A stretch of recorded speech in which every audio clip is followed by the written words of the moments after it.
അർജുൻ നായകനായി എത്തിയ ബ്ലാസ്റ്റ് എന്ന തമിഴ് ചിത്രത്തിന്റെ 3 ദിവസത്തെ വേൾഡ് വൈഡ് കളക്ഷൻ റിപ്പോർട്ട് ഇപ്പോൾ പുറത്തു വന്നിരിക്കുകയാണ്. ചിത്രം 3 ദിവസം കൊണ്ട് വേൾഡ് വൈഡ് 13.78 കോടിയാണ് നേടിയത്. തമിഴ്നാട്ടിൽ നിന്നും 5.48 കോടിയും തെലുങ്കു സ്റ്റേറ്റിൽ നിന്നും 2.02 കോടിയും കർണാടകത്തിൽ നിന്നും 1.03 കോടിയും കേരളത്തിൽ നിന്നും 1.13 കോടിയും റെസ്റ്റ് ഓഫ് ഇന്ത്യയിൽ നിന്നും 6 ലക്ഷം രൂപയും ഓവർസീസിൽ നിന്നും 4.06 കോടിയുമാണ് ചിത്രം 3 ദിവസം കൊണ്ട് വേൾഡ് വൈഡ് നേടിയത്. 18 കോടിയാണ് ചിത്രത്തിന്റെ ബഡ്ജറ്റ്. നല്ല രീതിയിലുള്ള പോസിറ്റീവ് റെസ്പോൺസ് ആണ് ചിത്രത്തിന് എല്ലാ മേഖലയിൽ നിന്നും ലഭിക്കുന്നത്.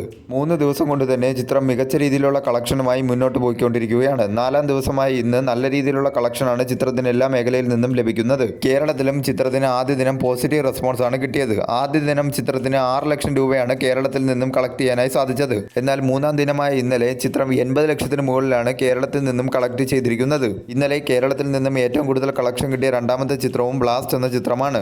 കാട്ടാളൻ എന്ന ചിത്രത്തിനേക്കാൾ അധികം കളക്ഷനാണ് ബ്ലാസ്റ്റ് എന്ന ചിത്രത്തിന് കേരളത്തിലെ തിയേറ്ററുകളിൽ നിന്നും ലഭിക്കുന്നത്. ആക്ഷൻ ഡ്രാമയായി ഒരുങ്ങിയിരിക്കുന്ന ചിത്രം സുഭാഷ് കെ രാജാണ് സംവിധാനം ചെയ്തത്. രവി ബസൂർ ആദ്യമായി തമിഴിൽ മ്യൂസിക് ചെയ്യുന്ന ചിത്രം കൂടിയാണ് ബ്ലാസ്റ്റ്.